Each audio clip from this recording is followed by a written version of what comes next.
Heute wird gefistet. Haha, so, endlich haben wir dieses Thema und es geht los.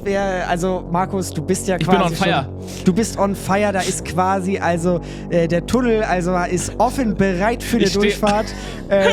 Das geht hier aber Rambo Zambo los, ne? Ich sag mal so, wir legen einfach gleich mal los, bevor es jetzt unangenehm wird. Aha, ich hätte mir eigentlich viel mehr Wortspiele überlegen müssen. Nein. Wir fisten jetzt erstmal hier und dann... Wir fisten eine lustige Runde hier bei Schwarz und Eng, eurem Lieblingspodcast. Schön, dass ihr eingeschaltet habt. Mein Gott, habe ich gute Laune. Ich bin völlig motiviert. Schwarz und Eng, der schwule Fetisch-Podcast. Mit euren Hosts Markus und Alex. Da sind wir wieder, Folge 14. Wir hatten so eine ganz kleine Frühjahrs-Mini-Pause, würde ich mal sagen. Frühjahrsputz. Naja, du warst viel unterwegs, ich war irgendwie wie immer viel unterwegs und naja, jetzt sind wir wieder da. Ja, und es macht Spaß. Ich habe es auch ein bisschen vermisst, tatsächlich hier zu sitzen mit dir, einfach weil du ja auch ein netter Mensch bist. Manchmal. Nee, immer. Doch, du bist Manche nett. Menschen finden mich auch garstig. Manchmal. Nee, da kann ich nicht unterschreiben. Ich mag dich. Oh, das ist nett. Du bist nett, ja. Aber ich mag dich nur, weil du auch wieder heute eine Flasche Sekt mitgebracht hast. Aber nicht den guten vom letzten Mal, leider. Nee, aber wir können ja mal probieren. Guck mal, starten wir direkt, wirklich direkt am Antworten trinken. Ja, cheers, ne? Auf die Folge. Fangen wir schon gleich schlecht an hier, du. Schlechtes Vorbild. Sehr delikat. Wir haben uns immer wieder zusammengetroffen, um eine Folge aufzunehmen. Wie immer gilt natürlich an dieser Stelle der Hinweis, wenn ihr eingeschaltet habt, hört uns gerne in Gier und macht ein Foto, schöne Bildchen, keine Ahnung, was man posten darf. Jugendfrei, bitte. Jugendfrei. Postet das auf Instagram, markiert uns. Wie heißen wir denn bei Instagram? Das weiß ich gar nicht mehr. Wir haben so lange keine Folge mehr gemacht. Schwarz und Eng.podcast. So, genau. Dürft ihr uns gerne markieren und dann reposten wir natürlich sehr, sehr gerne. Das freut uns immer sehr. Schlau, dass wir dieses Mal zu Anfang dran denken. Aber auch nur, weil es da steht. Wir haben uns das aufgeschrieben. Würde es da nicht stehen, hätte ich es vergessen. Wir müssen aber noch eins dazu ergänzen, tatsächlich. Jetzt ganz wichtig, wir zeichnen ja jetzt hier gerade eine Folge auf zu einem Thema, das eine eigene Farbe im Hanky-Code hat. Die da wäre... Ja, rot. Zufällig dein Outfit heute. Von daher, wenn ihr es in Gier euch anhört, dann wie wär's mit was Rotem? Vielleicht was Rotes. Also es würde uns auf jeden Fall freuen. Genau, da kommen wir aber gleich zum Thema. Wir können ja mal ein bisschen rekapitulieren, was war die letzten Wochen eigentlich los? Weil wir haben uns jetzt schon länger nicht gesehen. Das stimmt. Wir haben immer nur so fragmentartig per WhatsApp und Instagram Kontakt. Aber wir haben uns sonst hätten wir uns gesehen. auch gar nichts zu erzählen hier. Ja, also, und das waren so gleich die ersten Fragen, die wir heute hatten, als wir hier in den Raum reinkamen.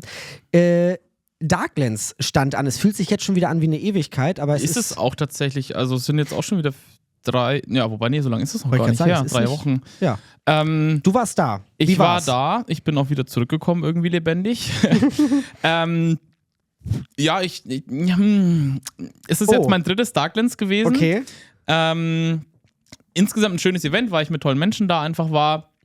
Ich muss aber sagen, dadurch, dass ich letztes Jahr einfach so viel gemacht habe, an Events gesehen habe, was ich die Jahre zuvor nicht gemacht habe, hat sich der Fokus, wie ich feiern gehe, vielleicht ein bisschen verändert und auch einfach die Schlagzahl. Also es ist ja kein Highlight mehr gewesen für mich, weil ich einfach so viel in Berlin unterwegs war und jedes Wochenende irgendwie Kinky um mich hatte. Ja. Von daher war die Wahrnehmung jetzt ein bisschen anders als die Jahre zuvor, wo das halt, also 2023 habe ich ja davon erzählt, war ich das erste Mal dort, das war mein erstes größeres Event. Da bin ich ja damals mit solchen Augen rumgelaufen. Ja. Das war ja alles Overload und alles cool und ne, viel Neues. Und jetzt war es einfach so normal, da halt einfach rumzulaufen. Irgendwie auch cool. Das ist so wie einfach, ja gut, ich gehe auf eine Party, laufe ein bisschen rum, hab ein bisschen Spaß und ich habe wieder leider den gleichen Kritikpunkt wie die Jahre zuvor. Es war halt vor allen Dingen Freitag und Samstagabend wieder extrem voll. Ja. So, was mich dann am Ende auch wieder etwas hindert daran, da vor Ort irgendwie größer irgendwas anzustellen. Ist aber ja erstmal nicht schlimm. Mein Gott, ich werde nicht sterben, wenn ich mal keinen Sex habe. Wahrscheinlich. Ich wollte sagen, ja, aber auch da lief irgendwas oder? Also das interessiert mich ja auf jeden Fall und vielleicht unsere Zuhörer. Das ist mir jetzt viel zu intim, drüber zu sprechen. Oh, na toll, Spaß. Sorry. Also ich hatte ja großflächig angekündigt, dass ich vor Ort gerne mal in diesen Sling-Kreis möchte. 2 Fäuste wolltest du 2 Fäuste für ein Halleluja. Ja. Und die beiden Freunde, die dabei waren, sich quasi die Hand geben. Schöne Umschreibung. Ja, sehr schöne Umschreibung. in mir. Naja, was soll ich sagen? Vor Ort bei Darklands ist es mal wieder nichts geworden, weil einfach ich für mich fand es mal wieder total abturnend, weil es so krass voll war. Und halt wieder sauwarm und so weiter, dass ich da vor Ort einfach mal wieder nichts gemacht habe. Also in der Halle meine ich jetzt. Ja. Wir hatten schon Spaß das Wochenende. Wollte ich gerade sagen, weil du hast ja nur gesagt, vor Ort ging nichts. Ja, ich habe schon aufgepasst, wie ich es formuliere. Nein, ich hatte schon sehr viel Spaß dieses Wochenende, schön, aber halt okay. außerhalb der Heiligen Hallen. Okay, aber es ist auch gut. Du hast auf jeden Fall, hast es genossen. Es war ein super Wochenende, Ja. keine Frage. Es waren sehr viele Leute da, die man irgendwie aus Europa jetzt irgendwie auch über Social Media mal wieder kennt oder halt von deutschen Events auch schon. Von daher, insgesamt kann ich nach wie vor nicht sagen, da nicht hinzufahren. Es tritt halt irgendwann eine gewisse Routine ein, wie mit so vielen, was man halt häufiger macht, und dadurch ist es halt vielleicht nicht mehr ganz so besonders oder die Erwartungshaltung, wenn man sie hochlegt, dann oder so schwierig zu aufregend. erfüllen. Hat ja auch nicht Es war auch nicht aufregend für mich. Genau, So, genau. ja. Es war einfach so, okay, ich bewege mich da, ich hätte auch blind durchlaufen können. Ist Auch halt mit Maske. völlig normal. Hätte ich auch die Wege gefunden. Ne? Ja. Ja, okay, gut, da haben wir das auch schon einmal abgehandelt.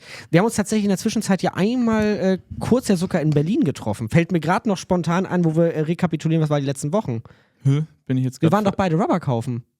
Ach stimmt, das war das Rubber-Lab-Wochenende. Fällt mir jetzt gerade ein, wo wir hier zusammensitzen und überlegen, was war die letzten natürlich, Wochen. da haben wir uns aber Blackstyle zufällig gesehen. Und du wolltest mir eine S anziehen. Eine S wollte ich dir anziehen. Ich in einen S-Rubber-Suit. Also ich kam mit den Füßen noch nicht mehr rein.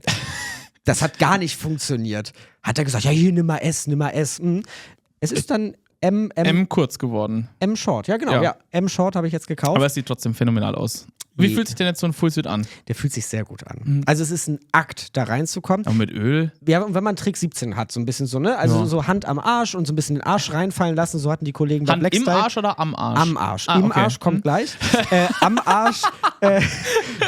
Da hatten die Kollegen, muss man wirklich sagen, von Blackstyle, die haben da ganz, ganz toll unterstützt und tolle Tipps und Tricks noch gegeben. Ja. Kann man an der Stelle einfach nur empfehlen, wirklich, also einfach, das war ein ganz, ganz tolles Erlebnis und ich hätte dort einfach auch gefühlt noch viel mehr Geld ausgeben können. Das kommt noch. Wenn man damit erstmal anfängt, ja. dann. Und ich werde auf jeden Fall nochmal öfter vorbeischauen. Aber bevor wir jetzt dann wirklich zum eigentlichen Thema kommen, du warst dann ja an dem Abend auch im Rubber Lab, wo ich auch hingehen wollte, was ich dann mal wieder spontan meinen Plan gewechselt habe. Das war dein erstes Mal Rubber Lab dann sogar, ne? Genau, mein zweites Mal Lab, mein erstes Mal Rubber Lab. Auch da, ich kam mit einer Erwartungshaltung hin. So nach dem Motto, wolltest du nicht irgendwie einen Schwanz lutschen oder so, mindestens? Genau, ich habe mir eigentlich vorgenommen, heute wird gefickt. Ah, so. Gefickt sogar, okay. Das war mein Plan. Also was heißt leid? Es war ein super schöner Abend. Also ich möchte ihn gar nicht eigentlich anders gehabt haben, weil es war toll. Ich habe ganz viele Leute, ich hab ganz viele von euch auch, also die jetzt ja zuhören, zuschauen, auch getroffen. War toll, das war ein toller Austausch, wie immer. Und ich bin halt hier einfach so ein Mensch, ich sabbel mich dann ja auch einfach fest. Hätte ich jetzt nicht gedacht. Und nee, also. Allein der Weg zu den Toiletten unerwartet. war wieder so ein Ding, wo ich einmal dachte, ich muss mal kurz Bier wegbringen. Und dann auf dem Weg kennt man wieder 3 Leute und dann bleibt man wieder stehen und gefühlt ist man dann eine halbe Stunde auf dem Weg zum Klo. Und dann irgendwann hat bei mir die Stimmung so schlagartig umgeswitcht, weil die schlechte Luft da drin mich einfach, also schlagartig, wie als wenn ich gegen eine Wand renne, war einfach so, boom, Ende. Und ich dachte so, okay, nee, jetzt muss ich raus, weil sonst habe ich hier gleich wirklich Kreislauf. Das war das Rubber Lab im Februar ja schon irgendwann mal. Ja, ist ein paar Tage her auf jeden Fall. Da war noch Glatteis draußen. Ja. Ich war zwischendurch auch nochmal dort und hatte genau den gleichen Effekt. Auch dann irgendwann super schnell Kopfschmerzen und dann hast du auch keinen Bock mehr. Genau. Nee, das hatte mich dann so, also das war dann einfach so ein, gar nicht mal Abturner. Es war einfach, ich war durch. Ich war einfach durch. Aber kleiner Profi-Tipp mit dem Klo noch. Also ich habe das letztes Mal verbunden, als ich dort war, mit 2 Freunden, mich zu unterhalten und gleichzeitig aufs Klo zu gehen. Das ist auch ganz praktisch. Die saßen einfach vor mir da im Badewannenbereich und ach so, ja. Ja, also musste man nicht mal weit laufen. Nur als kleiner Tipp. Okay, aber ich bräuchte dann auch Menschen, die das auch wollen. Ja, die wollten das auch. Ach so, ja, und okay. Wir haben uns unterhalten, ich musste nicht zum Klo laufen, ich hatte dann eine leere Blase danach. Alle waren glücklich. Das ist ja eine Win-Win-Situation für alle Seiten. Super. Also, vielleicht auch für euch. Ja, genau, nee, das war auf jeden Fall das Lab. So. Dann können wir jetzt ja fisten. Dann können wir jetzt auf jeden Fall fisten. Wurde ich letztes Mal im Lab übrigens auch. Natürlich. Es ist ja so nah. Wenn man schon mal da ist, ne? Wenn man schon mal da ist, dann kann man da auch mal kurz sich auf eine Faust draufsetzen. Das ist ja gar kein Thema. Oder drauflegen. Und das sind jetzt ja genau diese Fragen. Also, ich kann vielleicht mal zur Einordnung, damit ich von dir abgeholt werde und umgekehrt und wir vielleicht auch alle Menschen draußen mitnehmen. Fisten. Wir wissen von dir, dass du das passiv praktizierst. So. Also du bist der mit der Faust im Arsch. Ich tatsächlich. Und das muss ich einfach, also mich reizt das total, der Gedanke. Ich habe es auch schon tatsächlich 2-mal versucht, aber es passte einfach nicht rein. So, das Schlüsselloch war einfach zu klein, zu eng. Ging nicht, passt nicht, Ende. Und ich glaube, mit Gewalt da jetzt weiter was reinzuhämmern, hätte es nicht besser gemacht, ja. Aber ich will es unbedingt mal erleben, weil ich da einfach irgendwie total Bock drauf habe, das einfach auszuprobieren. Jetzt ist es ja so, wie hat das bei dir, jetzt will ich gleich mal so zur Einordnung, wie hat das bei dir angefangen? Wann kam der Gedanke? Es fing mit dem gleichen Gedanken wie bei dir an, dass man das irgendwo mal gesehen hat und irgendwie spannend findet. Ja. So, und dann probiert man ja aus. Ich habe wirklich auch überlegt, in Vorbereitung heute, wann ich das erste Mal das gemacht habe. Und das muss irgendwann 2019 mit meinem Ex-Freund gewesen sein, der da auch offen dafür war, zumindest mal das auszuprobieren. Was ich mir nicht mehr ganz sicher bin, ist, ob ich damals das erste Mal mich selbst quasi gefistet habe. Wenn man sich ein bisschen verrenkt, geht das ja. Ja, das geht. Je nach, wenn man am Rücken am Boden liegt oder zur Seite gedreht ist, dann geht das schon. Man hat dann noch nach meistens halt irgendwie Arm- oder Nacken- oder Rückenschmerzen, aber das geht. Respekt, okay, ja. Tatsächlich weiß ich die Reihenfolge nicht mehr. Ich weiß nur, dass ich damals halt schon immer wieder mal mit Plugs und Dildos und so rumgespielt habe und man dann natürlich so ein bisschen sich irgendwie auch vorbereiten muss. Und mein Ex hatte auch relativ kleine Hände, was vorteilhaft war. Ah, ja. Und wir hatten das 1-2 Mal ausprobiert und irgendwann ging dann, ich würde jetzt nicht sagen unter großen Schmerzen, aber zumindest unter Druck. Unter Druck, ja. Es war nicht unaushaltbar, aber es war schon Arbeit. Ging dann wirklich, glaube ich, seine Hand damals das erste Mal irgendwie in mich rein. Klammer auf, ich habe natürlich auch den grandiosen, dummen Fehler gemacht, dass ich einen Rubbersuit dabei anhatte, mit einem Cut-Piece, weswegen der Arschausschnitt hinten auch deutlich verengt ist. Das habe ich jetzt aber natürlich auch aus Jahre später gelernt, dass man vielleicht dann einen Rubbersuit entweder ausziehen sollte dazu oder vielleicht einen nimmt, der einen komplett Rundum-Zipper hat, wo man dann halt einfach mehr Platz hat hinten, wenn man aufmacht. Habe ich jetzt beim Fullsuit drauf geachtet. Ich stand im Laden, habe an deine Worte gedacht, die wir im Podcast das habe hatten. Selbst ich erst viel, viel später gecheckt und deswegen kaufe ich mir jetzt auch keine Cut-Piece-Suits mehr, so schön die auch aussehen. Weswegen das damals halt eine enge Geschichte war, sowohl was das Rubber angeht, als auch mich mal anging. Ja. Genau, also von daher viel mit Dildos damals und irgendwie Plugs halt immer wieder mal ein bisschen regelmäßig trainiert, selber gespielt, weil ich es schon immer gerne mache für mich. Und dann mit meinem Ex mal ab und zu ausprobiert. Man darf sich da aber halt nicht darauf versteifen, dass das gleich das erste Mal funktioniert. Also man muss da ein bisschen auf seinen Körper hören. Ja. Das tut dann halt auch mal weh. Und dann sollte man vielleicht auch einfach mal aufhören. Oder vielleicht ist auch mal irgendwie ein Tröpfchen Blut dabei oder sowas. Wenn jetzt keine Fontäne kommt, okay, aber dann muss man da auch einfach vorsichtig sein, auf seinen Körper hören. Ich habe mir tatsächlich auch einen relativ großen Plug gekauft. Ich wüsste jetzt gar nicht, welchen Durchmesser der hat, aber das ist ein amtliches Ding, sag ich mal so. Hat eine eigene Postleitzahl? Und kurz davor. Und ich habe mir tatsächlich auch ein Dildo in Form einer Hand gekauft. Also quasi eine Hand. Ja, gibt's auch tatsächlich, so. ja. Habe ich mir gekauft, um es einfach tatsächlich damit auszuprobieren. Und was mein Problem ist, wenn ich mich jetzt, ich habe mich ja auch schon ein paar Mal dann, wo ich dachte, geil, heute ist es soweit, dann versteift man sich ja da drauf. Das ist schon der erste Fehler, darf man nicht. Dann ist man einfach mega horny im Kopf, also so geht es mir dann nicht so, geil, ja, heute, jetzt voll rein. Dann liege ich da und irgendwie klappt das dann nicht, weil ich dann zu wenig Geduld habe. Und ich merke, Geduld ist dann doch irgendwie das, was man braucht. Also beim Fisten gehört auf jeden Fall ein langer Atem und Geduld dazu, bis man da mal irgendwie eine Routine drin hat und seinen Körper auch vielleicht richtig deuten kann, wenn irgendwo was zwickt so, oder wehtut oder ein unangenehmes Gefühl allein schon erzeugt, was das vielleicht sein könnte und dann vielleicht auch aufhört oder wartet oder was auch immer man dann tut. Was ich nur sagen kann, diese Dildos in Handform, die hatte ich auch mal. die fand ich immer deutlich unangenehmer als eine echte Hand. Weil eine echte Hand kannst du ja doch nochmal irgendwie flacher machen, länger machen, eine Faust bilden, was auch immer. Und diese Dildo-Dinger, die sind halt doch sehr fest oder stark vom Material. Da kannst du mehr kaputt machen als mit einer Hand, glaube ich. Ja. Von daher muss man halt für sich gucken, ob das passt. Aber ich habe halt wirklich mit klassischen Dildos oder Plugs halt gespielt. Da plugstechnisch auch tatsächlich, was mir sehr geholfen hat mit der Zeit dann zum Dehnen waren von Top Toys. Die Grip heißt die Serie. Die sind so trichterförmig quasi. Die sind schon mächtig. Also die gibt es in verschiedenen Größen natürlich. Aber die dehnen halt den vorderen Teil vom Schließmuskel deutlich krasser als andere Plugs. Und wenn sie da mal drin sind, macht es halt plopp. Und da kann man da versuchen, die ein bisschen drin zu halten.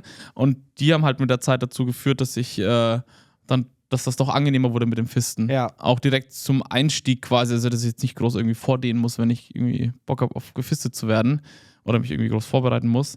Also da waren wirklich die Grips von Top Toys mein Gamechanger. Ja. Die habe ich dann aber wirklich erst, also vielleicht nochmal zurückspulen, mein Ex hat mich das erste Mal gefistet, das war 2019, glaube ich, dann haben wir uns getrennt.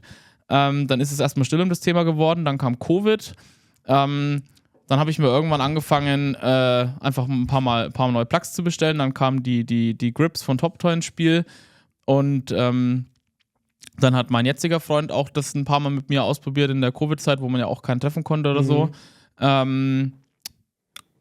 Ja, und dann irgendwann ging das erst richtig los, jetzt nach Covid, so 22, eher 23, dann mit Events und so weiter. Vorher habe ich das sehr oft für mich selber halt nur mit Plugs gemacht, was dann ja kein Fisten ist de facto, was aber halt geholfen hat, dass dann halt das Fisten viel, viel leichter wurde mit der Zeit. Jetzt ist es halt so, wenn ich irgendwie in Berlin weggehe, in den Club gehe, was auch immer, ja, ich spiele mich vorher und ob da dann jetzt abends noch eine Faust drin landet oder nicht, ist für mich kein Problem. Da werden jetzt andere wahrscheinlich wässrige Augen bekommen. Ja. Das tut halt dann nicht mehr weh jetzt. Also wie ist das gerade direkt eingefragt? Weil du bist ja unterwegs.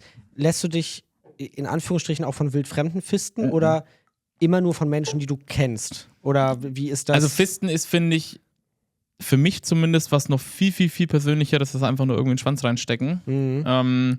Und es ist halt nochmal viel intensiver, also für mich zumindest. Und du kannst auch noch viel mehr kaputt machen mit dem Schwanz. Also es ist schon eine Vertrauenssache und ich wüsste jetzt gerade keine Situation, wo ich einen Fremden mich hat fisten lassen. Okay. Ja.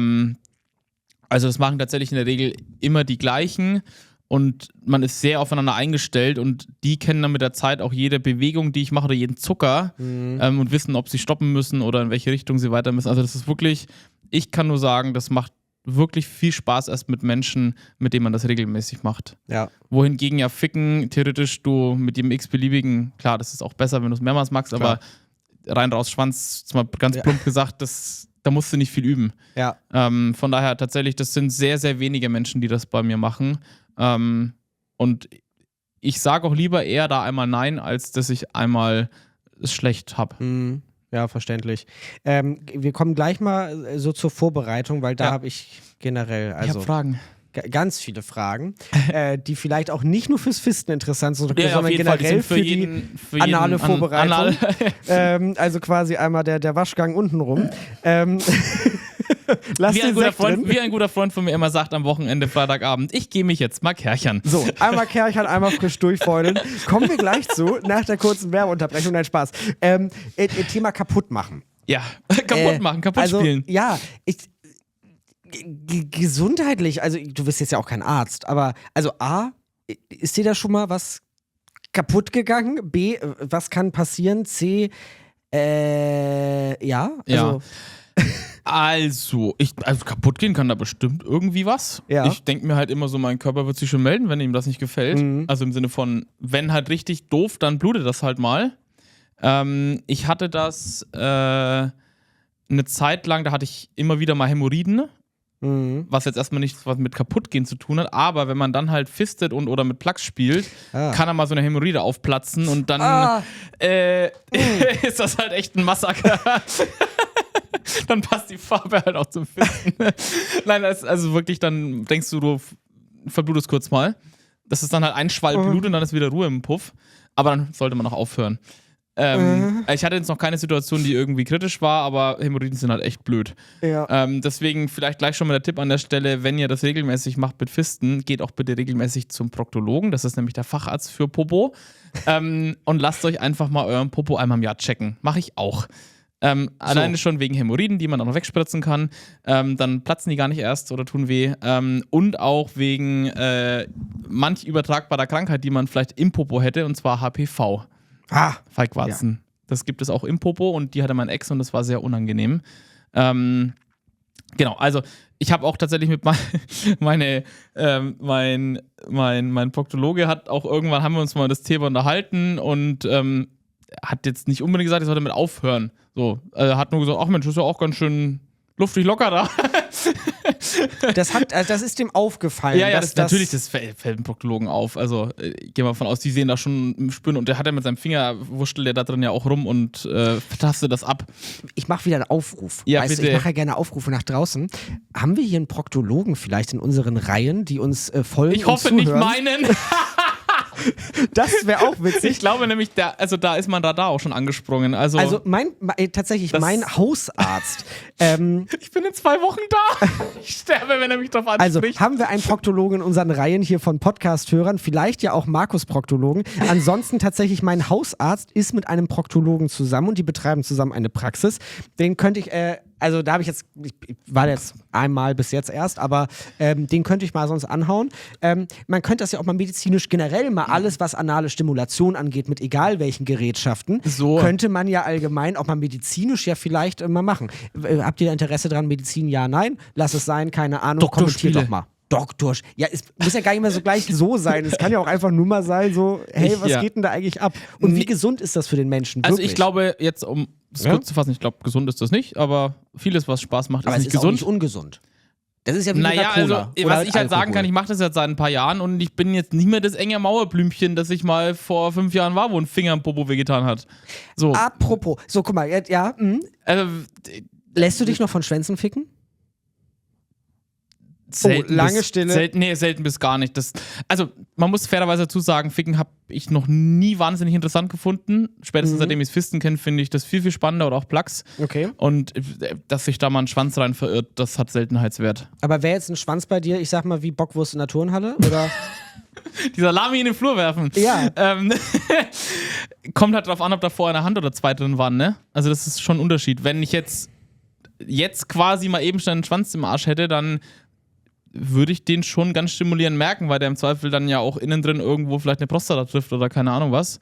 Wenn da jetzt vorher eine Hand drin war und man da ausgiebig gefistet hat, dann merkt man das schon auch noch, aber es ist schon wie in Watte gepackt, sag ich mal. Also es gibt aber tatsächlich auch Typen, habe ich auf Twitter und so schon ganz oft gesehen, die finden es halt vor allen Dingen richtig geil, wenn sie dann in ein gefistetes Loch reinficken. Habe ich auch schon ganz oft Videos gesehen. Oder Leute, die sich dann halt in dem Arsch von dem anderen einwichsen. Alex überlegt sehr lange. Ich versuche mir das gerade einfach nur bildlich vorzustellen. Ja. Das geht. Hat man in mir auch schon gemacht. Also Moment, aber das heißt, warte, ich muss dir das vorstellen, also du liegst dann da und lass mich kurz überlegen, wie das Setup war. Steht da und hat die Hand und seinen Schwanz in... Das war stehend in der Dusche irgendwann mal nach einem Rubber Lab in Berlin.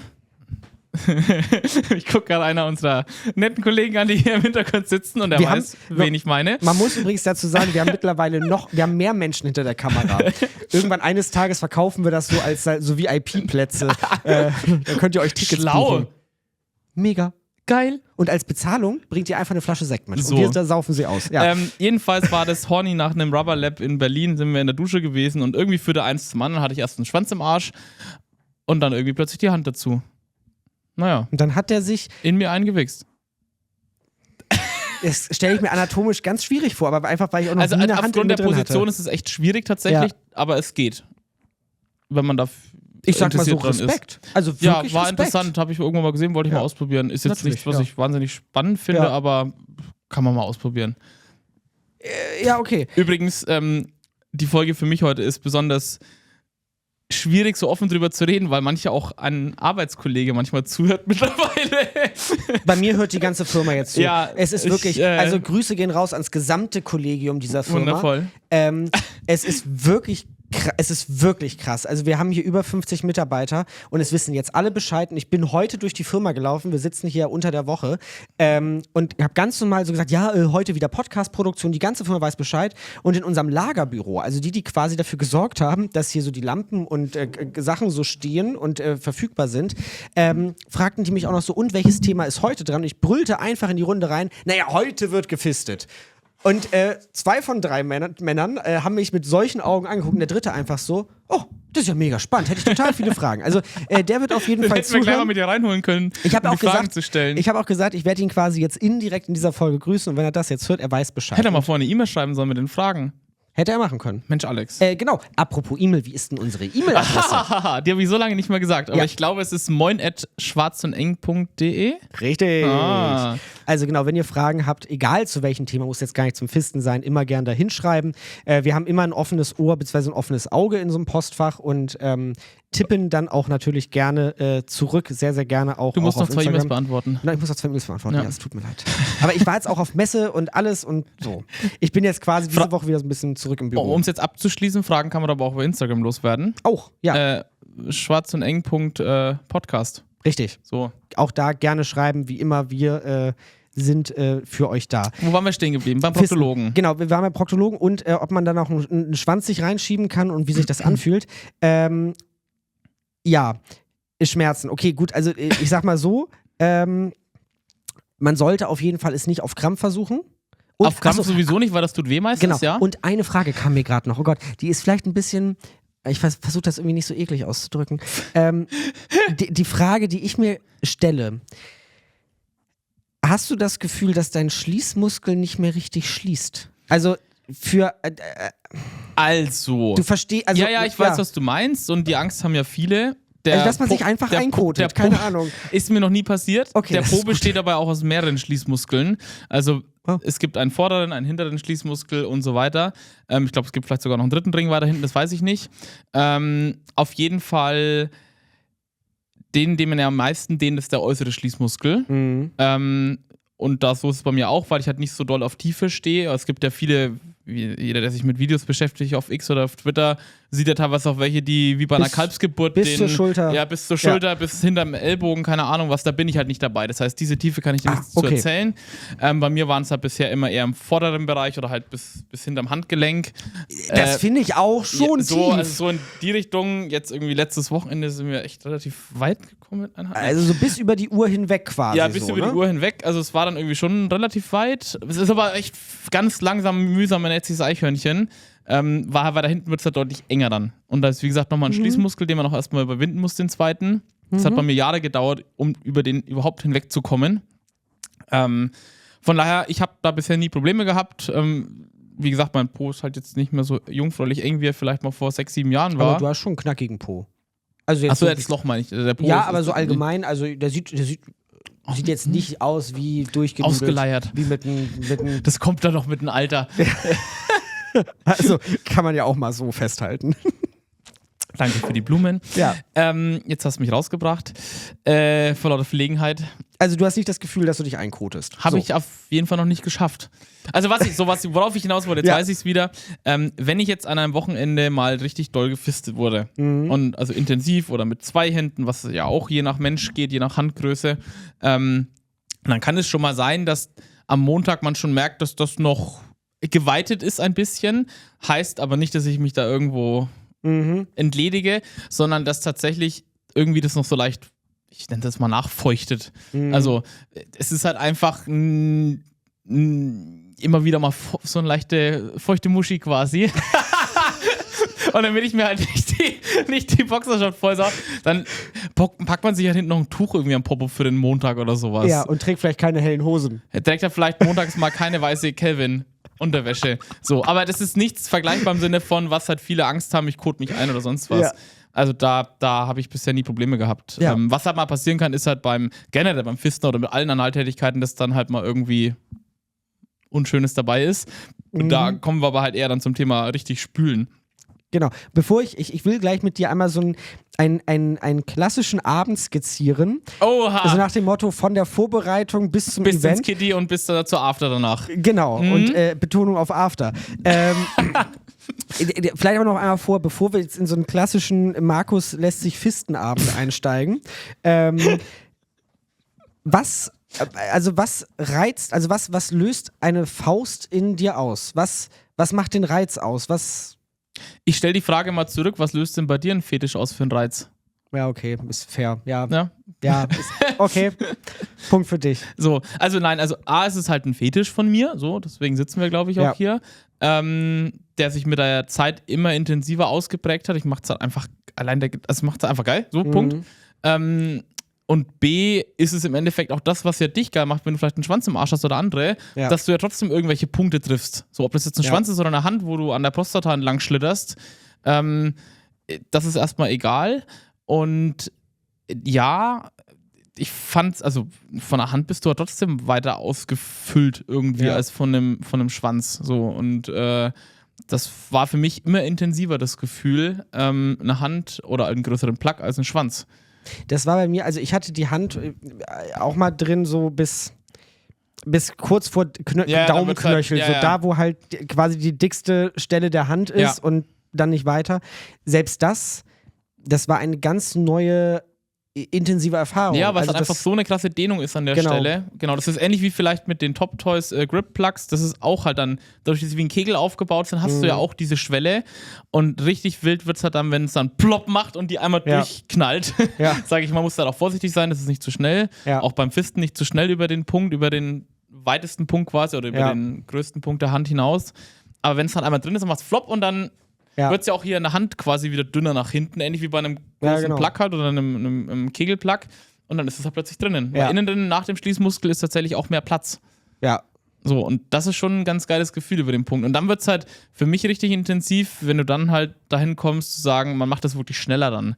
Ne, das kannst du mit dem Schwanz gar nicht erzeugen. Diesen Widerstand, den du halt mit der Hand hast am Schließmuskel, den kannst du mit dem Schwanz nicht erzeugen. Ja, gerade halt, weil du halt hier mit der Hand größer bist und hinten mit der kleiner wirst, hast du immer einen Widerstand beim rein-raus bewegen. Dann, wenn man von Punchen spricht, heißt dass du wirklich die Faust dann wirklich ballst, was dann nochmal größer ist, als wenn du sie flach zusammen magst, wenn du sie ballst und dann halt wirklich 20, 30 Mal nacheinander in schneller Geschwindigkeit. Das ist dann... Also da reden wir dann nicht mal von Kopfsache, dass es mich geil macht, sondern das ist dann einfach wirklich die Stimulation, die dann halt intensiv ist einfach. Ja. Weil du es halt am ganzen Körper merkst oder halt einfach die Prostata ganz viel erwischt und so weiter. Ja, und der schaltet der Kopf komplett ab. Du bist dann weg. Genau. So, dann hat man vielleicht zufällig ist dann noch irgendwie Lederreiniger in die Nase gefallen. Lederreiniger, ja, super. Du meinst, also nicht in die Nase, weil das magst du sondern das mag ich nicht. Unterhalb der Nase. Das darf man wirklich nicht unterschätzen. Also Poppers in der Nase ist... Macht die so viel Spaß? Das macht ganz schön viel doof. Ja, die Narbe ist wenigstens mittlerweile weg bei dir, ne? Deine Schlampennarbe. Zum Glück. Oh, das war ganz schlimm, ja. Von daher, man ist dann wirklich, also ich zumindest bin dann irgendwie so ein bisschen im Delirium und das macht dann insgesamt einfach Spaß dran. Ja. Vielleicht auch da, ich habe es angeteasert, wir gehen gleich mal in diese klassische Vorbereitung und alles. Vielleicht nochmal einmal für auch Neulinge, die uns ja auch hören, falls euch das mal über den Weg läuft, bei einigen Online-Dating-Profilen wird immer von FF gesprochen. Ja. Ne? Also auch in allen möglichen Wortvariationen mit bei mir kann man reingreifen mit 2 FF oder so. Ja, weißt du? Ich war ganz furchtbar, diese ganzen Wörter.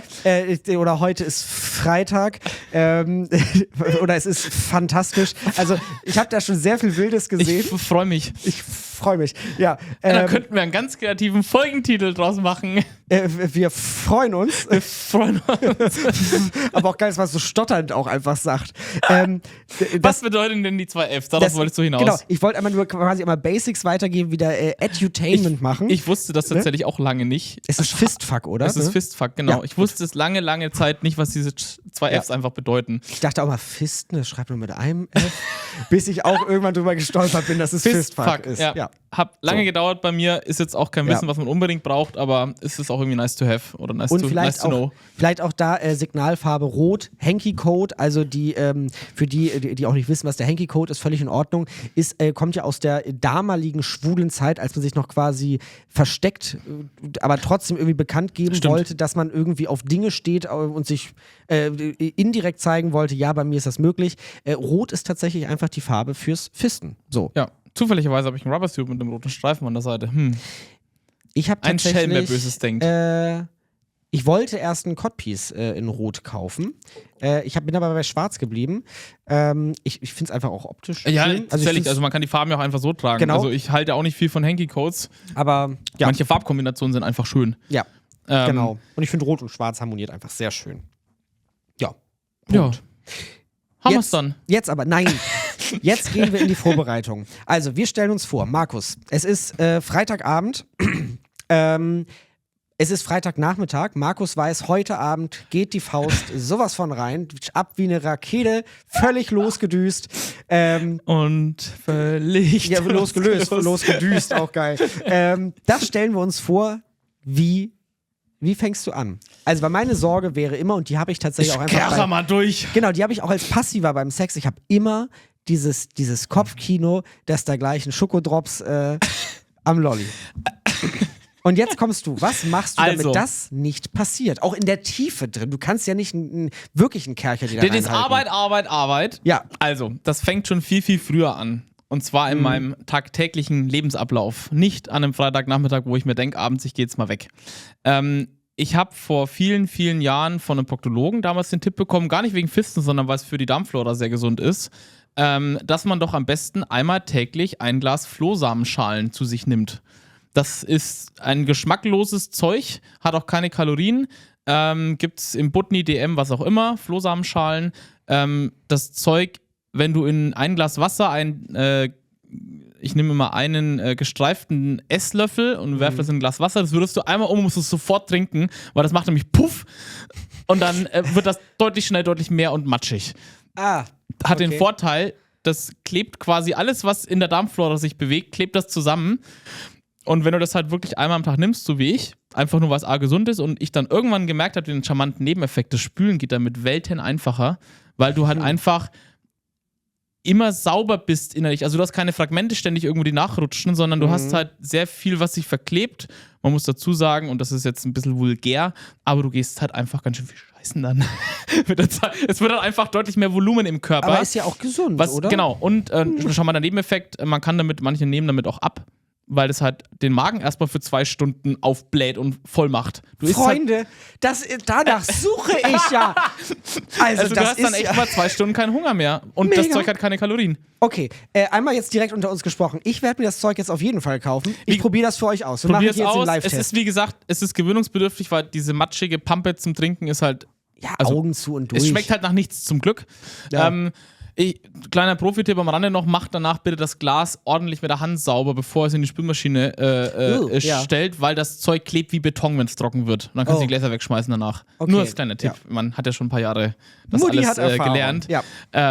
Es gibt aber tatsächlich auch manche, und da bekommen wir gerade einen Tipp aus der Regie, es gibt auch manche Profis, die das ins Müsli oder ins Joghurt mischen. Habe ich nie ausprobiert, weil ich nie Müsli und Joghurt esse.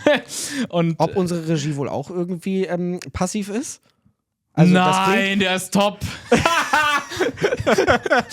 Gut, haben wir das auch geklärt.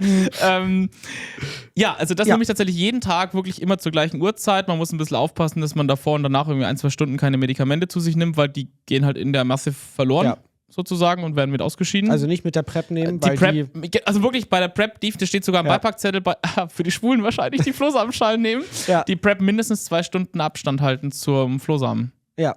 Mach ich auch. Also ich hab einen Reminder am Handy, also das ist jetzt wirklich Insights sozusagen. Ich habe einen Reminder um 10 Uhr morgens, dass ich meine Flohsamenschalen nehme, um 14 Uhr die PrEP. Machst du wahrscheinlich über Apple Health, ne? Mit hier so zack, bumm? Nee, über die Erinnerungen-App. Ach, über Erinnerung. Achso, nee, ich track das immer hier in Apple Health. Ne, Apple Health ist bei mir schon ein paar Mal an langen Wochenenden untergegangen. Achso. Und die Erinnerung-App bleibt ja immer dann da stehen, ganz penetrant. Schlau. Ja, okay. Ja. Sei es drum. Also, das ist mein tägliches Zinnober, beziehungsweise wie gesagt, das hat mir mal ein Proktologe empfohlen, weil es einfach per se gesund ist für den Körper oder für die Darmflora. Seitdem mache ich das täglich, seit Jahren, und dann fange ich wirklich abends halt einfach mal an, mich zu spülen, heißt mit einem normalen Spülstab, einmal einen Popo stecken, Wasser an und einmal durchkerchern. Da gibt es jetzt ja auch, das ist halt wahrscheinlich bei jedem Körper unterschiedlich, entweder viel Wasserdruck, wenig Wasserdruck.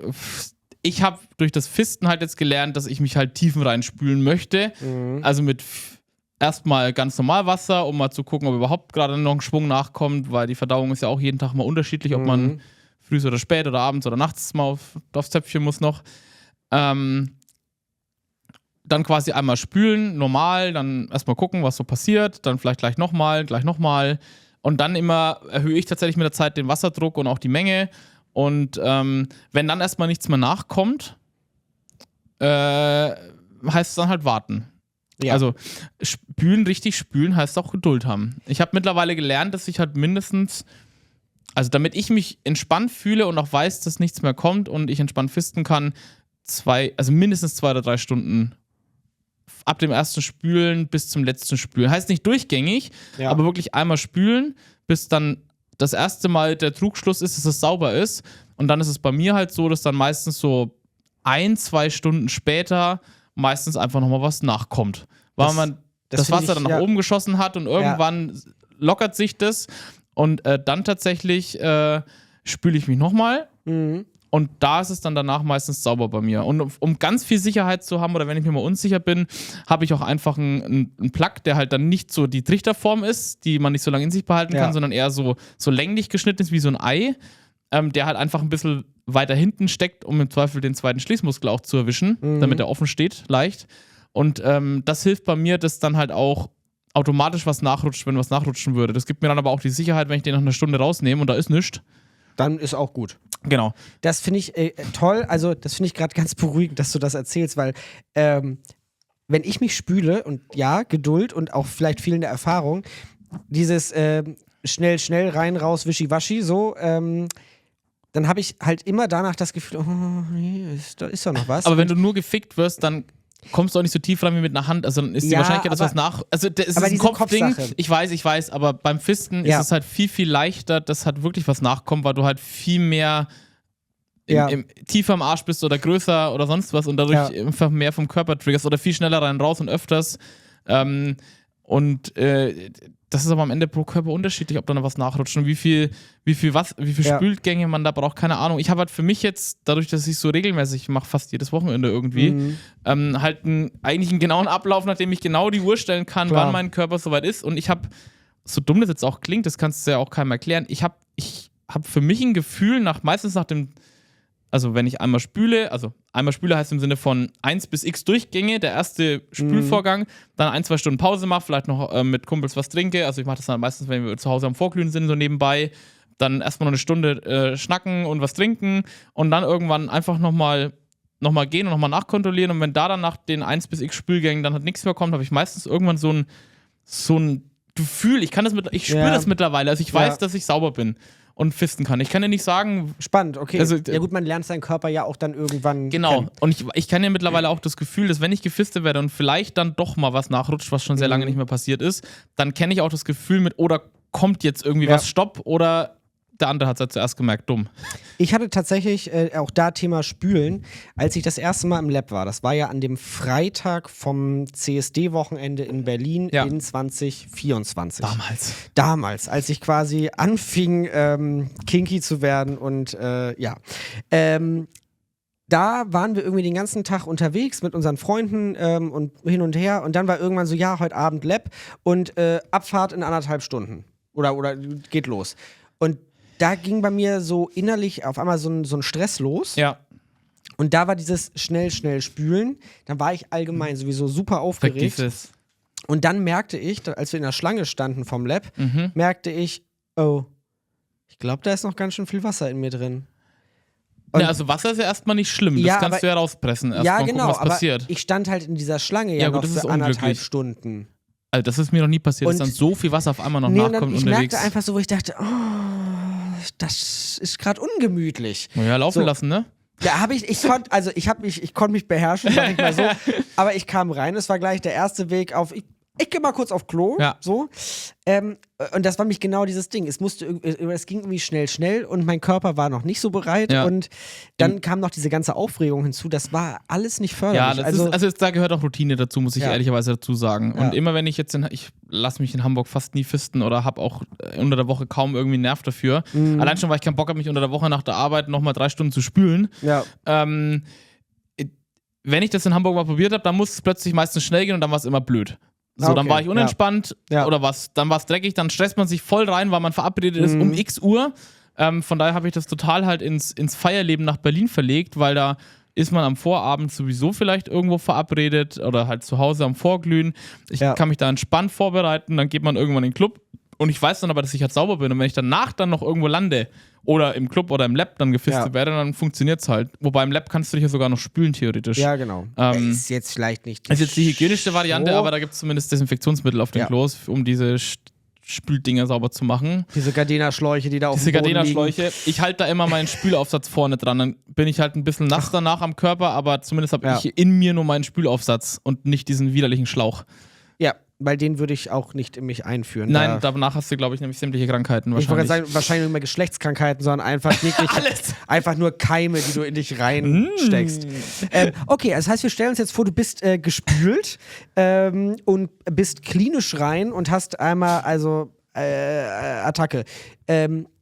Danach isst du aber auch nichts mehr, ne? Damit auch nicht irgendwie der Körper da was noch nachdrückt, oder? Das kann ich dir jetzt gar nicht genau sagen, habe ich noch nie beobachtet. Also, nein, ich werde mir danach nicht noch eine Pizza von der Losteria reinpfeifen mit 45 cm Durchmesser. Ja. Aber wenn ich irgendwo unterwegs mal noch schnell einen Cheeseburger esse, so what? Bis das dauert ja 24 Stunden, bis der Körper das, was man oben reinwirft, durchverdaut. Also allein dafür wieder der Proktologe. Dafür, wir brauchen mal so ein das kann ich auch aus Erfahrung sagen, da muss ich kein Proktologe sein. Der Cheeseburger ist nicht innerhalb von 10 Minuten da unten raus. Dann würde er ja im Ganzen rausfallen. Wäre auch lustig, wenn ein Cheeseburger rausfällt, aber ist mir noch nicht passiert tatsächlich. Aber man sollte halt jetzt alleine für sein persönliches Wohlbefinden, sollte man danach, wenn man denkt, an dem Abend gefistet zu werden, auf gar keinen Fall mehr noch viel essen. Ja. Weil das ist ein ganz furchtbares Gefühl, wenn man vollgefressen sich fisten lässt. Macht ja auch allgemein einen schweren Bauch. Also, ja, eben. Ne? Nee, ist nicht so schön. Habe ich einmal gemacht, habe ich vom Lab abends noch eine ganze Pizza gefressen. Dann läufst du da wie so eine Schwangere, gespult im Lab rum. Oh Mann. Ja, gut. Also, irgendwie unangenehm dann, ne? Ja, nee, das würde ich jetzt auch nicht wollen.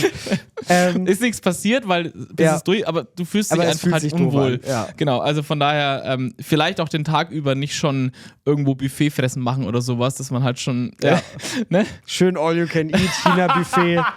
So um 17 Uhr All-You-Can-Eat, um 18 Uhr geht das Spülen los. Oh, nee, danach, aber auch nach so einem Fresskoma gehe ich sowieso aufs Sofa und gehe auf gar keinen Fall mehr irgendwo hin. Dann ist bei mir Ende Gelände. Muss man auch nicht machen dann. Jetzt, okay, du gehst dann los ins Etablissement, meistens mit deinem Menschen, sagst dann so, jetzt lege ich mich mal in den Sling, jetzt bück ich mich mal rüber. In welcher Position, jetzt vielleicht für Anfänger, vielleicht für Menschen wie mich, als ich das erste Mal das probiert habe, hing ich über so einem, also ich war gefesselt, auf so einem Bock. Auf so einem Bock einfach, ja. Und da konnte ich relativ entspannt einfach, also ich musste nichts anspannen, das fand ich sehr angenehm. Es macht Sinn, beim Fisten nicht anzuspannen. Genau, und ich hing einfach gefesselt dort, hatte auch noch eine Gasmaske auf mit ein bisschen Poppers drin und Dinge. Aber auf jeden Fall konnte ich relativ entspannt dort einfach das ist ein Vorteil. sein.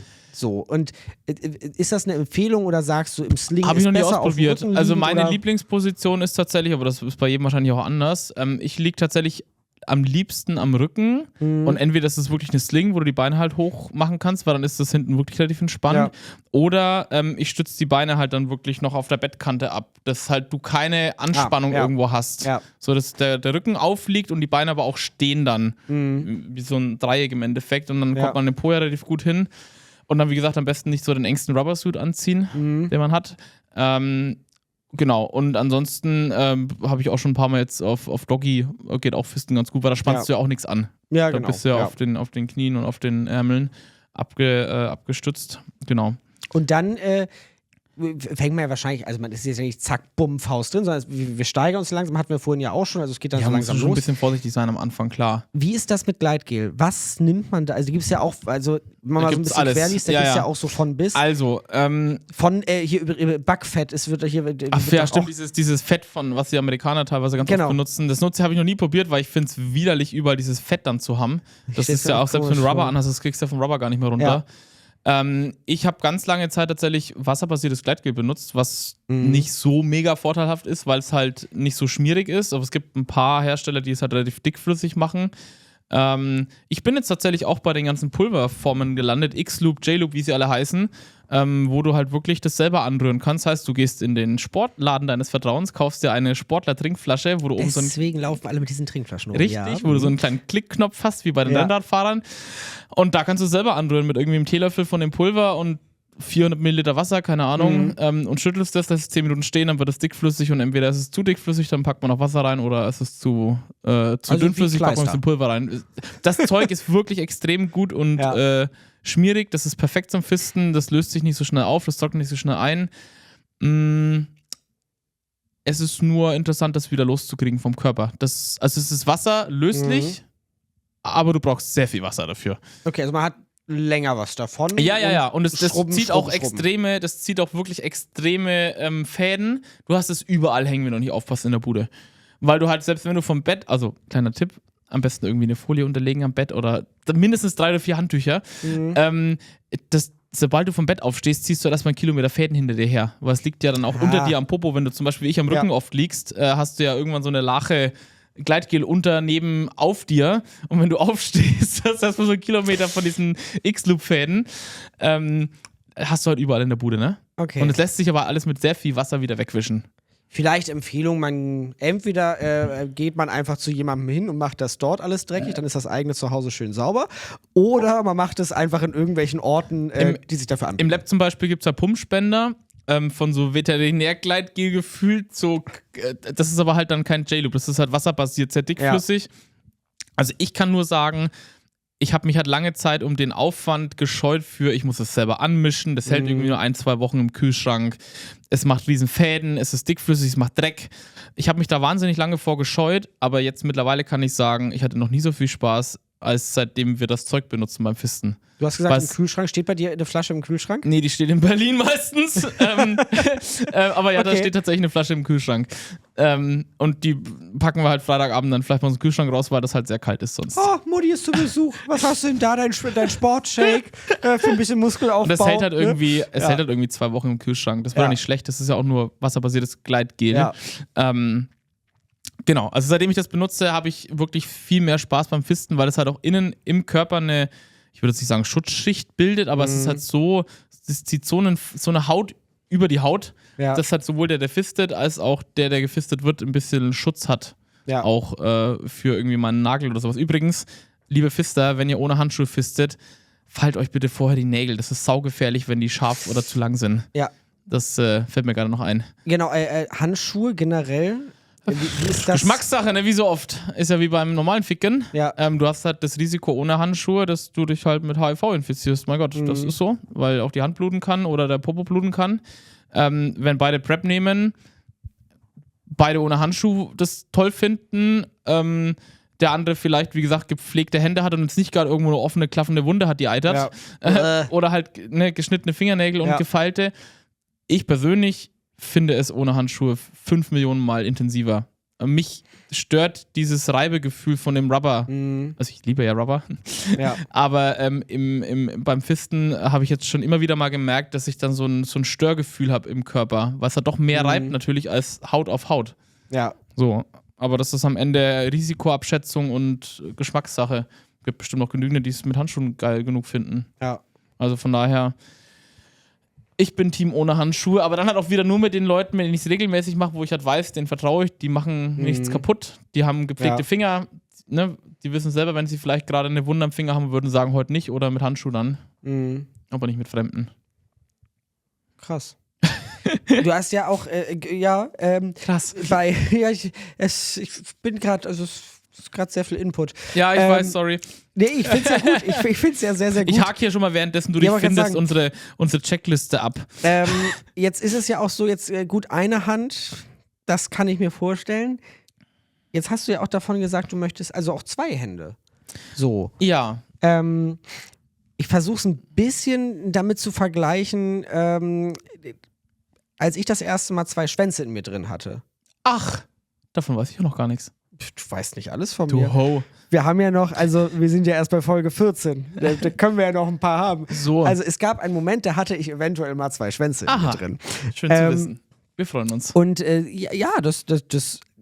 das war am Anfang auch, also ich versuche es gerade mal so ein bisschen damit nochmal so zu vergleichen, wie hat sich das angefühlt. Am Anfang dachte ich auch so, Gott, ich sterbe, weil es einfach wirklich, das war wirklich, also falls ihr das auch schon mal erlebt habt und ihr habt noch keine Faust drin gehabt, sondern vielleicht wirklich auch 2 Schwänze, dann werdet ihr das vielleicht verstehen. Das ist einfach, das war ungewohnt, aber dann war es irgendwie mega geil und es war ein gewisser Reiz. Ja. So. Ich versuche das vielleicht ein bisschen damit zu vergleichen. Ist das so, dass man dann irgendwann denkt, so höher, schneller, weiter, mehr? Also, oder? Das ist ja ähnlich, wie wenn man sich immer größere Plugs reinschiebt. Am Ende des Tages ist eine Hand halt dann immer noch geil, aber man merkt ja, da ist auch vielleicht noch ein bisschen Luft oder man probiert ein bisschen noch weiter. Also die Grenzen des Körpers sind da erstaunlich gut. Frauen pressen auch ein Kind raus da hinten irgendwo. Das ist anatomisch das geht sowieso ja auch krass, ja. Ist jetzt vielleicht nicht ganz vergleichbar, aber der Körper Und das pressen sie auch nicht durchs Arschloch raus, aber... Okay, aber ich wollte damit nur sagen, dass eine Arschgeburt. Es gibt Arschgeburten. Wenn es also, ein Dammbruch ist, dann ist es eine Arschgeburt. Oh Mann. Ja. Ja. Oh Gott, das ist gerade gesagt. Wie kommen wir da wieder raus? Ja? Also, ich wollte damit eigentlich nur sagen, der Körper ist an einer anderen Stelle einfach erstaunlich dehnbar. Ja. So, und man merkt dann halt auch mal, dass nach einer einen Hand auch dann vielleicht mal eine zweite funktioniert. Und das habe ich halt ausprobiert und irgendwann ist das so eine Art Challenge. Also für mich ist das fast schon Trophäen sammeln, wenn ich bei Menschen, wenn ich das neu fiste, irgendwann die zweite Hand vielleicht mit reinpasst. Ja. Aber das kommt am Ende immer drauf an, wie groß die Hand von der Person ist oder wie geschickt sie sich anstellt, wie sie dreht. Also das ist hoch individuell nach der Anatomie des Körpers, in welcher Position, Schräge du diese Hand reinbekommst oder wenn es halt zwei sind, wie du die, für die jetzt im Video zugucken, wie du die aneinander quasi stellst. Also du musst ja nicht sofort quasi beten, sondern du kannst ja auch quasi versetzt rein. Ja. Dann ist es aber wieder eine Sache von Tiefe, weil du dann natürlich ja die erste weiter reinschiebst, um die zweite hinterher zu bekommen. Aber dann hast du halt diese Position hier ist halt nicht so breit dann, wenn du halt hier aufeinander legst, zum Beispiel auf der Handauflagefläche. So, und das finde ich halt insgesamt dann spannend, da kann man halt variieren und wenn da beide Spaß dran haben, kann man da sehr viel Spaß haben. Also auch da wieder genau, so ist ein Ausprobieren von beiden Seiten. Ja, wirklich. Wichtig, also es auch müssen da, auch beide Seiten Spaß haben dran natürlich, was ja in der Regel so ist, wenn man einfach nämlich Sex miteinander hat. Dann sollte das auf jeden Fall eine Grundlage sein. Ja, genau. Also am Ende des Tages kommt es immer auf die verschiedenen Handgrößen einfach an und wie geschickt man damit umgehen kann oder wie gut man das Gegenüber kennt und dessen Anatomie, wie man sich da drin bewegt. Ja. In dem Labyrinth. Ja. Krass. Ja, jetzt überlege ich. Also bist du überfordert? Ja, nee, ich habe gerade mal auf die Uhr geguckt und merke, es ist schon wieder, wie immer, wenn wir hier quatschen. Vielleicht wir haben ja tatsächlich einfach fast alles ab. Also ich habe mir sehr viel Gedanken gemacht im Voraus einfach und auch schon seit Wochen immer wieder mal gesammelt. Das Thema wurde ja lange gewünscht, dass wir darüber sprechen. Ja. Ich hoffe, dass wir sehr deutlich und intensiv darüber gesprochen haben. Ich finde, wir haben kein Blatt vom Mund genommen. Nee. Also finde ich persönlich. Und ich guck mal hinter die Kameras. dass wir viele Fragen beantwortet haben, die vielleicht andere gar noch nicht hatten, die Fragen. Ja. Und dem einen oder anderen helfen konnten. Also du hast bei mir quasi Licht in den dunklen Tunnel gebracht. Also, wie hatten wir es vorhin? Mir scheint die Sonne aus dem Arsch. Dir scheint die Sonne aus dem Arsch, ja. Tatsächlich, was ich noch zuletzt sagen wollte, das hatten wir gerade schon, für die Anfänger unter uns, sucht euch jemanden vielleicht nicht mit großen Bauarbeiterhänden fürs erste Mal und für die uns im Video zugucken, versucht am Anfang nicht direkt eine Faust flach reinzubekommen. Das ist viel, viel schwieriger, als wenn man einfach die Hand spitz, so klein wie möglich macht und krümmt quasi, weil das geht viel, viel einfacher. Dann ist sie natürlich ein bisschen länger, klar, als eine flache Faust. Ja. Aber mit den Fingerspitzen hinten wird es ja auch dann dadurlich etwas kleiner. Das ist ja konisch geformt und wird ja breiter das wie nur so ein als Plug. Tipp. Damit ging das bei meinem Ex auch am Anfang die ersten Male viel, viel besser. Und auch so jetzt wenn man mal abends das erste Mal damit loslegt, ohne große Vorbereitung, wie es bei mir, ist das viel, viel angenehmer, mal soft zu starten quasi. Und aus meiner Sicht nicht enttäuscht sein, wenn die Hand nicht reinpasst. Auf gar keinen Fall enttäuscht sein. Also, weil tatsächlich auch ich habe, als ich das erste Mal es dann versucht hatte, an dem Punkt, wo ich dann da gefesselt auf so einen Bock und hin und her, ich fand das trotzdem mega geil. Also das man ist der kann Punkt. auch, wenn der Top das entsprechend auch mitmacht und einfach, wenn man dann nur immer so halbe Hand reingibt, das kann auch mega, mega geil sein. Naja, also, das ist ja im Endeffekt wie ein etwas intensiveres Fingern. Das ist ja eine normale sexuelle Praktik. Ob da jetzt der ganze Hand dabei reinrutscht oder nur 4 Finger, Ja, das genau. Kann trotzdem intensiv sein. Man darf sich nicht so einen Stress machen, dass man jetzt unbedingt heute das erste Mal gefistet werden möchte, sondern sich eher dann wirklich freuen, wenn es das erste Mal einfach mal geklappt hat. Und dann wird es, glaube ich, noch viel, viel geiler. Du hast da noch einen Punkt Ja, offen. ich möchte tatsächlich den Kreis schließen, ne? Mit dem Thema. Das ist mir heute im Laufe des Tages noch eingefallen. Wir haben ja mit dem Thema Darklands angefangen und dass ich dort gefistet werden wollte in dieser Sling-Runde. Dann schließen wir das Thema auch mit Darklands. Und zwar gab es vor Ort, und das fanden bei mir in Snapchat und in Instagram so viele so lustig, es gab ein Fist-Bingo. Ja.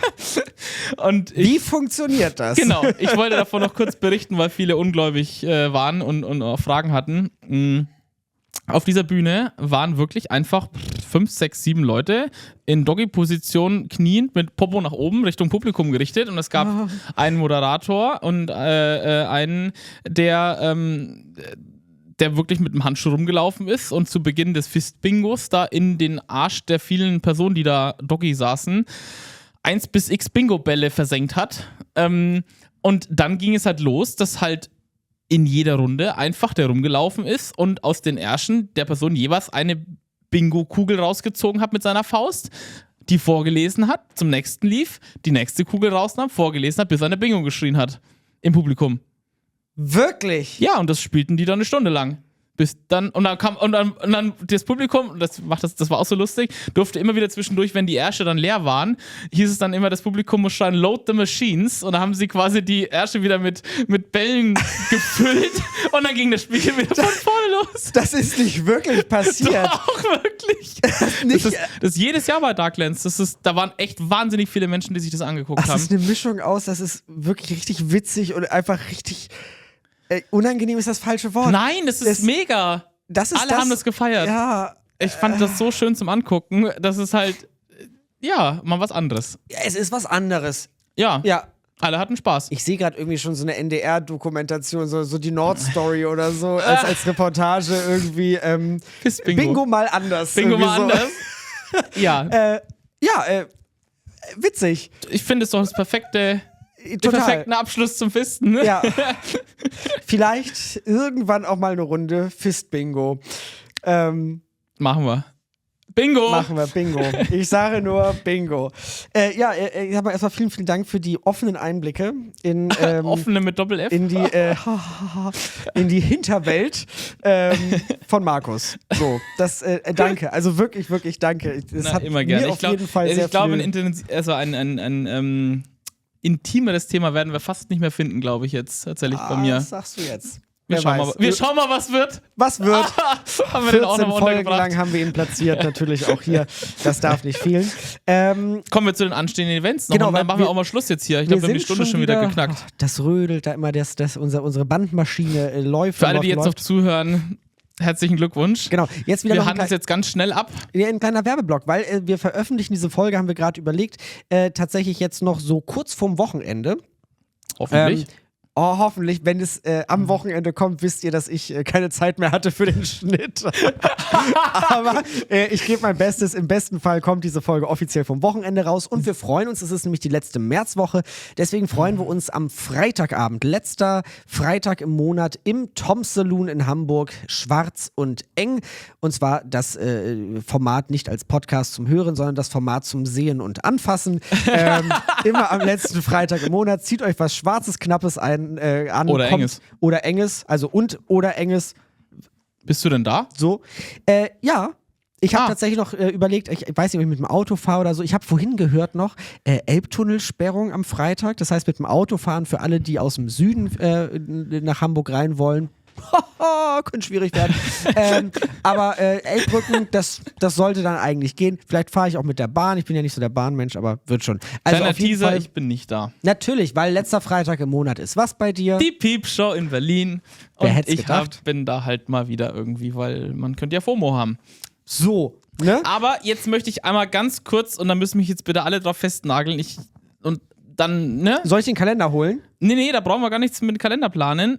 Ich bin im April, am 26. April, das ist der letzte Freitag im April, bin ich bei der Schwarz und Eng. Weil die Piepshow nämlich eine Woche vorher ist, wegen Ostern. Es ist der 25. April. Ist es der 25.? Okay. Ja, Freitag ist der 25. Schwarz und Eng steht in meinem Kalender. Dann bin ich da auch da. Ich Wirklich, ohne Witz. Also ich habe mir tatsächlich, und jetzt lachen alle, ich habe mir extra auf diesen Freitagabend noch einen Friseurtermin gelegt, weil der ist mir wichtiger als alles andere. Den würde ich niemals verschieben, damit ich an dem Freitag wirklich in Hamburg bleibe und abends zur Schwarz und Eng auch mal wieder gehe. Du weißt, dass uns mittlerweile auch ein paar mehr Menschen zuhören. Ja, und dass das jetzt unter Zeugen deswegen ist. habe ich es jetzt hier unter Zeugen gesagt. Ich komme zur Schwarz und Eng am 25. April. Toi, toi, Respekt. toi. Respekt. Ja. Und worauf wir uns auch freuen können, ist auch noch, auch wieder Hamburg, auch dieses Wochenende, weil Falls du es rechtzeitig schaffst zu schneiden. es ist jetzt genau der letzte Samstag in diesem Monat. Fetisch Pub Crawl findet statt. Ist tatsächlich auch so Side-Fact jetzt der erste unter einem neuen Führungsteam. Das klingt so wichtig. Aber auf jeden Fall, da ist viele Menschen, die sich treffen, einfach in Fetischgier und werden ein bisschen Durch die Bars ziehen. Durch die Bars ziehen, ein bisschen die Stadt unsicher Klingt machen. schön, ich bin nicht da. Also, ich bin sogar in Hamburg, aber ich mache da nicht mit. Am Samstagabend ist nämlich auch noch die Querpool, eine queer, kinky, Techno, Rave, keine Ahnung was Party in Hamburg, die Berlin, dieses Wochenende los. die alles. Berlin tatsächlich mal ausnahmsweise relativ nah kommt. Ja. Oh, da müssen wir noch was erwähnen tatsächlich, wenn wir das rechtzeitig veröffentlichen. Wir müssen ein bisschen Werbung machen für die Hamburger Kinky-Szene hier. Also Samstag ist die Querpool im Südpol in Hamburg-Hammerbrook im Gewerbegebiet. Ist eine wirklich coole Party mit coolem Publikum und einer wirklich coolen Location. Da gehe sogar ich gerne hin und bin dafür mal in Hamburg. Und das muss was heißen. Wir können so ein Siegel machen, abgenommen von Markus. Mit dem Daumen nach oben. Und zuletzt dann noch am Freitag diese Woche gleichzeitig zu Schwarz und Eng. Oder danach, für die noch weiterziehen wollen, gibt es eine neue Party im Lakova. Das ist, ich war da leider noch nie, aber das soll Hamburgs kleines Berghain sein, was ich so gehört habe. Also wirklich coole Location auf der Reeperbahn. Und die haben erstmalig eine Kinky-Party Men's Only, die nennt sich Balls. Ich glaube mit B-A-L-L-Z. Ja. Müsste man mal genau nachgucken. Aber ich habe davon gelesen und die machen sehr viel interessante Werbung. Ich bin leider in Berlin, sonst würde ich mir das tatsächlich angucken. So, guck mal. Und das alles an einem Wochenende. Alles in Wochenende und jetzt muss ich die Hamburg. Folge wirklich noch heute Nacht fertig schneiden, damit wir jetzt müssen wir es rechtzeitig online veröffentlichen. gehen. Machen wir. Ja, ihr habt mein Wort. Gut, Ihr werdet es ja dann hören. jetzt aber mal Ende, weil sonst wirst du auch nicht mehr mit Schneiden fertig. Den Folgentitel müssen wir uns noch gleich überlegen. Das machen wir, wenn wir raus sind. Und, ich habe keine Ahnung. Wird Gut. schön. Danke fürs Einschalten. Da in die Kamera, genau, bitte. Mitte, genau, wir gehen jetzt immer in die Mitte. Ich Das bin ist jetzt gut. hier Profi mittlerweile. Aber weißt du, was das Witzige ist? Ich mache das, Fun Fact unter uns beiden. Ich mache ja den Schnitt. Das heißt, ich kann ja immer entscheiden, in welche Kamera ich gucke. Ja, schön für und dich. hinterher sieht es bei dir immer nur falsch aus, nur bei mir nicht. Wir nehmen jetzt aber die mittlere Kamera. Das heißt, wir verabschieden uns jetzt in die Totale von euch. Bis zum nächsten vielen Mal. Dank fürs Hören. Genau, bis zum nächsten Wir Mal. freuen uns mit doppelgroßen F. Wir freuen uns mit doppelgroßem F. Schreibt uns auf Instagram, lasst uns ein Follow da. Wie immer, wir sind für euch erreichbar. schwarzundeng.podcast und per Mail moin@schwarzundeng.de. Dann haben wir jetzt auch alles. Gut. Schönen Feierabend. Tschüss.